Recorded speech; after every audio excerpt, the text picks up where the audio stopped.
Maka dia pun mengadahkan tangan ke atas. Ya Rab, ya Rab, ya Allah. Doanya tak dikabulkan Allah. Kenapa? 4 sebab. Mat'amuhu haram. Karena makan malbasuhu haram. Masrabuhu haram. Makan haram, minum haram, pakaian haram. Yang paling kasihan nomor 4. Wa ghuziya bil haram. Dikasih makan Siap mendengar?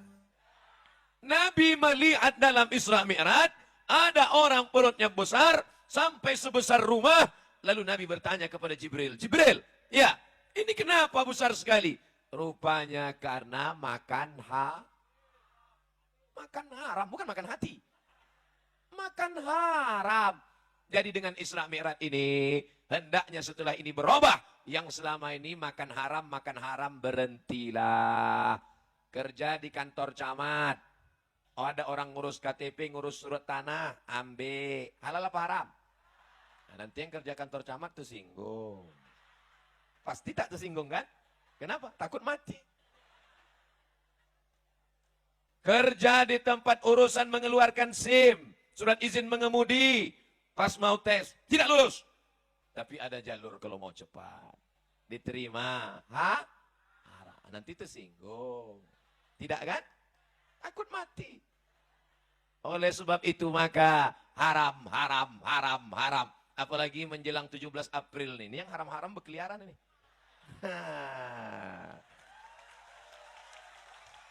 Beras haram.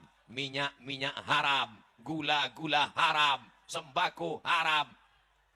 Ustadz Somad, kalau dikasih, saya terus terang sampai sekarang, makanya kuat saya bilang haram, belum dapat.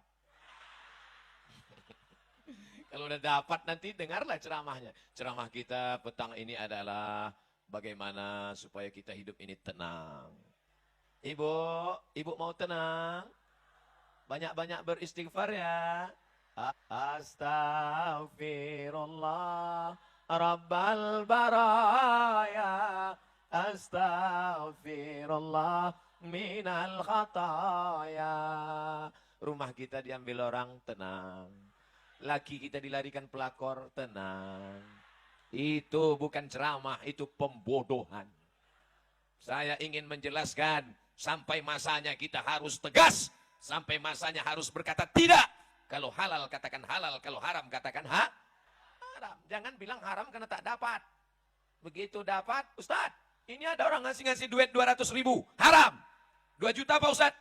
Mau 2 juta, mau 200 juta, tetap haram. Kalau kita bagi 2 Pak Ustadz. Itu lain ceritanya itu. Tapi katanya haram Pak Ustadz, daripada orang lain ngambil. Bagus awak. Kalau orang lain ngambil dibelinya sabu-sabu. Kalau kita yang ngambil, kita undang anak yatim. Kita sedekah. Walaupun dia haram, maka dia berubah menjadi banyak bilang. Diambil duit haram. Jurusnya cap gayung. Cedok sini. Haram. Dibawa pulang ke rumah, dikasih ke istri. Istri membeli beras masuk rice cooker. Setelah 1 jam dibuka menjadi, belum tentu. Kalau lupa menceklekkannya, tengok air juga. Kami pernah kejadian waktu kuliah dulu. Pas mau buka puasa, Allahu Akbar, Allahu Akbar. Allahumma laka sumtu wa bika amantu. Tengok air. Kita ulang ceritanya lagi. Dapat duit, diberikan ke istri. Istri memberi beras masuk rice cooker. Setelah 1 jam dibuka menjadi nasi. Kenapa ragu? Nasi, kan udah diceklekkan tadi dulu. Nasi disendok ke dalam piring, ditumpahkan kuah gulai, lalu disuap ke mulut. Allahumma barik lana fima razaqtana wa qina azabannar. Yummy. Sepiring nasi berubah menjadi setetes darah. Itulah mengapa ibu-ibu kalau digigit nyamuk bukan main marahnya. Nyamuk. Kenapa? Dia mengunyah sepiring, nyamuk tuh sedikit aja. Dia mengunyah sampai buih-buih.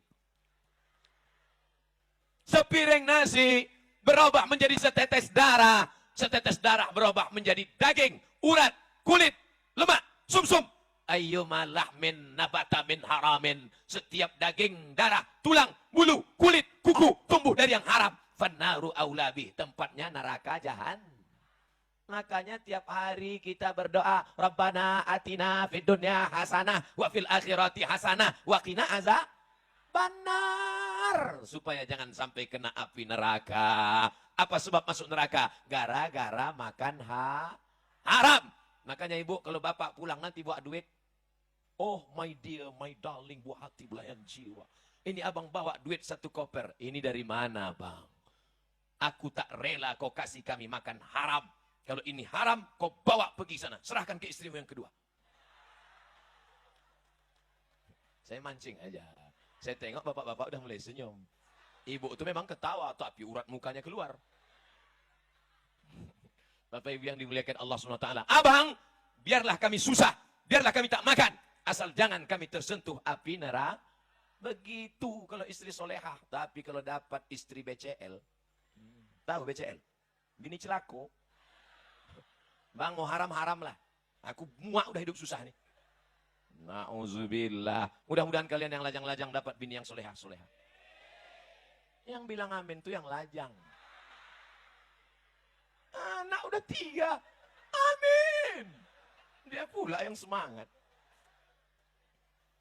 Jadi setelah Isra Mi'raj ini, pulang dari sini mulailah takut yang haram-haram. Janji?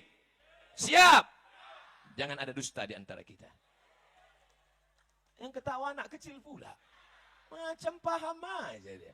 Bapak Ibu yang dimuliakan Allah Subhanahu wa taala, oleh sebab itu yang selama ini kira-kira mengapa lahir 3 anak yang soleh-soleh juara internasional? Haji Ja'far Hasibuan, Haji Darwin Hasibuan, Haji Azra'i Hasibuan, 3-tiganya Kori Trio Hasibuan dari Sumatera Utara. Karena orang tua dulu mengasih makan anak halal. Halal. Coba kasih anak makan haram. Nah itulah yang lompat-lompat lari-lari. Bukan salah ibu mengandung, tapi salah bapak yang punya burung. Dia mengasih yang haram. Mohon maaf. Saya kadang ceramah ini keceplosan. Mohon maaf Bapak Ibu, maafkan silap salah saya. Itu pula enaknya kita ceramah di kampung kita sendiri. Oh, dimaafkan ya silap salah. Oke, kalau gitu kita ulang dari balik. Oleh sebab itu bapak-bapak kasihlah anak makan yang baik-baik. Nih contohnya, kalau mau anak terang otaknya menghafal Quran, baca Quran, bayati, sobasi, kanahawan, jahar, karas, tajwid, idgham, ifa, gunnah, qalqalah, bila gunnah, suara bagus. Maka contoh kasih makan halal. Apa pula? Halal. Kasih anak-anak makan halal. Jangan pernah disuapkan makan haram. Dulu pesan atuk kami kepada emak ayah kami, cucuku ini kalian kasih makan halal, jangan kalian kasih makan subhat, jangan kalian kasih makan haram, jangan kalian kasih makan riba. Nanti kalau dia makan haram, otaknya gelap. Tak nampaknya jalan. Mana bengkok, mana lurus, mana hak, mana batil. Semua rata aja di dunia dibuat. Pantai saja, hantam kro, riba sudah. Oleh sebab itu maka tak bisa membedakan mana lampu hijau, mana lampu merah. Nyantai. Ditangkap sama polisi. Prit! Tak nampak kok itu merah. Belum merah kali kita tengok Pak. Itu pasti orang Medan tuh.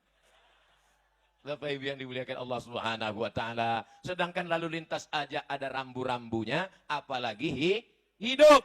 Oleh sebab itu yang buta itu bukan matanya, tapi yang buta itu hatinya. Kenapa hati ini buta? Karena sepiring mangkok bakso mie ayam. Mie ayam pakai bakso Pak Ustaz, sama lah itu. Masuk ke dalam mulut dari yang Arab, maka setetes darah masuk ke jantung yang menyemburkan darah dari jantung ke otak jantung. Jantung yang berdegup, berdetak, 2 jari di bawah terasa dia. Kalau mikrofon yang mahal-mahal itu bisa terdengar.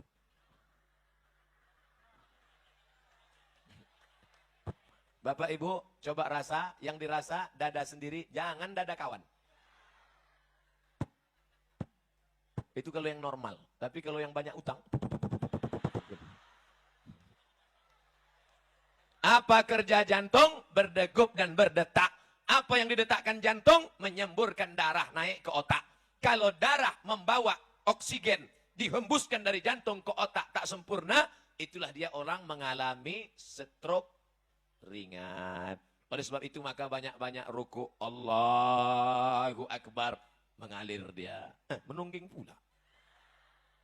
Sebab salah saya ceramah ini. Nanti saya menghadap ke sana, mengunding pula ibu. Sujud.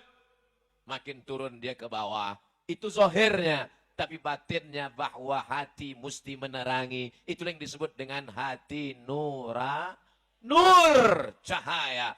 Allahumma ja'al fi qalbi nura. Jadikan dalam hatiku cahaya. Wa fi sam'i nura, telingaku bercahaya. Wa fi basari nura, pandangan mataku cahaya. Wa an yamini nura, kanan cahaya. Wa an yasari nura, sebelah kiri cahaya. Wa min amami nura, bagian depan cahaya. Wa min khalfi nura, bagian belakang cahaya. Wa min fauqi nura, atas cahaya. Wa min tahti nura, bagian bawah cahaya. Sehingga kalau sudah cahaya ada, kita bisa menengok terang benderang. Yang menyebabkan gelap itu karena makan haram. Yang pertama gelap bukan mata. Yang buta mata hatinya. Nanti saya nyanyikan, diundang orang pula menyanyi dangdut. Bapak Ibu hafal semua ayatnya. Saya bacakan. Khatamallahu ala qulubihim wa ala sam'ihim wa ala abasarihim. Yang pertama gelap mana? Hati. Setelah hati gelap menular kemana? Telinga. Setelah ke telinga kemana? Ke mata. Hati terkunci, telinga tersumbat, mata tertutup. Summum, bukmun, amyun, fahum, la ya'qilun. Otak tak lagi bisa bekerja. Itulah maka jangan heran. Kenapa ceramah tak masuk ke telinganya? Kenapa berita menengok orang mati tak masuk ke telinganya? Kenapa hari ini dia menyaksikan orang tertangkap, besok pula dia ditangkap? Karena sudah buta mata hati, gara-gara makan haram. Memangnya Ustaz Somad tak pernah dikasih orang? Pernah juga, cuma tak terlalu banyak. Sikit-sikit aja. Pernah Ustaz ambil, pernah saya tes. Besok kepada para ustadz dan da'i diundang acara pembagian kain sarung. Sebetulnya saya pun malu pakai kain sarung ini. Karena kalau dipakai di masjid, tertulis di ujungnya, coblos nomor. Tapi karena saya mau ngetes sampai kemana duit haram ini. Saya pun pergilah, kain sarung nggak apa-apa. Rupanya di balik sarung tuh ada. Saya ambil duitnya. Dalam hati saya sudah berkata, hai Somad, ini haram, ini haram, ini haram. Tapi datang setan. Kata setan, mat sikit tak apa-apa.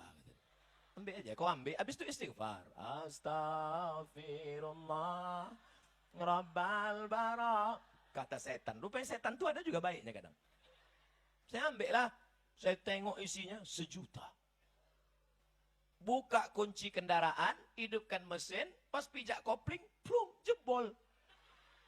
Masuk ke bengkel besok 1,5 juta. Sejak itu tobat saya ngambil duit haram. Akan datang kalau ada ngasih 1 juta lagi tak mau saya. Kalau 100 istikharah saya dulu. Artinya itulah dia duit hantu dimakan setan. Ya Allah udah aku sampaikan ya Allah. Kalau masih mereka juga makan haram dia tak tahulah lagi Allah. Udah aku sampaikan ya Allah. Dikasih anak makan haram. Setetes darah masuk ke jantung. Dari jantung disemburkan jantung naik ke otak. Akhirnya isi otak anak otak makan haram. Tertulis di keningnya, otak haram. Aku heran tengok anakku nih Pak Ustaz. Ku masukkan ke pesantren, lari. Ku masukkan ke SMP, ditumbuknya gurunya, pecah muncungnya. Heran aku Pak Ustaz. Mau mengamuk saja. Bapak salah, ibu salah, anak salah. Tapi kesalahan anak bermuara dari bapak ibu yang menyuapkan anak makan haram. Nasinya halal, kecapnya halal, ayamnya halal. Tapi diberi dari uang haram. Papa mau keluar kota, ya. Papa lama keluar nih 5 hari, jarang pulang. Namanya siapa? Bang Toib. Ibu pun berdoa dari rumah. Ya Allah, selamatkan suamiku pergi, selamatkan pulang. Jangan sampai diganggu pramugari, jangan sampai diganggu janda tua-tua, tak apa-apa, yang muda jangan. Anak pun begitu juga. Tolonglah papa ya Allah. Papa. Jangan panggil papa nak. Anak awak makan sambal belacan. Ayah, adik doakan ya. Iya. Tapi doa anak bini tak dikabulkan Allah. Apa sebab? 4. Rajulun as'as. Ada orang yang rambutnya kusut dan berdebu. Kenapa kusut? Karena dia sedang di tanah suci melaksanakan ihram. Kenapa berdebu? Karena dia tak mandi. Kalau mandi takut gugur bayar dam. Kalau disisirnya takut gugur bayar dam. Potong kambing. Maka dia pun mengadahkan tangan ke atas. Ya Rab! Ya Rab! Ya Allah! Doanya tak dikabulkan Allah. Kenapa? 4 sebab. Mat'amuhu haram. Karena makan malbasuhu haram. Masrabuhu haram. makan haram, minum haram, pakaian haram. Yang paling kasihan nomor 4. Wa ghuziya bil haram. Dikasih makan Saudaraku yang dimuliakan Allah Subhanahu wa taala. Oleh sebab itu maka inilah dia momen Islamial. Saya tak mau ceramah ngalor ngidul tak tentu arah. Saya mau fokus pada tema setelah ini. Lebih baik sikit tapi berkesan dan ada perubahan daripada kita cerita tak tentu arah pulang dari sini. Siapa ceramah tadi? Ustaz Somad. Apa yang kau tengok? Tak sesuai gambar dia macam di YouTube. Kau tengok di YouTube tuh keren kali. Was nampak aku keren kurus, hitam. Bukan itu tujuan kita ngaji. Tujuan ada perubahan. Dah selesai satu. Tadi saya mulai jam 4:30, sekarang jam 5:30 menit. Satu masalah sudah selesai, yaitu masalah perut besar karena banyak makan haram. Tapi kawan-kawan yang perutnya besar nih bukan berarti makan haram. Nah, ini saya jelaskan. Jangan nanti balik, kau makan haram kan nih? Akhirnya nanti yang perut besar pas mau diajak berfoto, foto. Yang gemuk sehat, yang kurus sehat, jangan paksakan diri. Ibu mau makan, makan aja. Saya, asal ada makanan saya makan. Makan ketupat, makan kepiting, makan udang, semua saya makan. Tak ada gemuk-gemuk. Yang penting itu bukan masalah makanannya, tapi pola makannya. Kalau benar, tetap slim. Ini ibu saking ingin kurus ditahan makan. Ada orang kasih udang, enggak mau. Ngasih, enggak mau. Ini enggak mau. Besok mati. Habis udang tuh dimakan bini baru dia. Makanya ibu kalau makan, makan aja. Jangan diet-diet. Setuju? Saya sedang memunculkan keresahan mereka.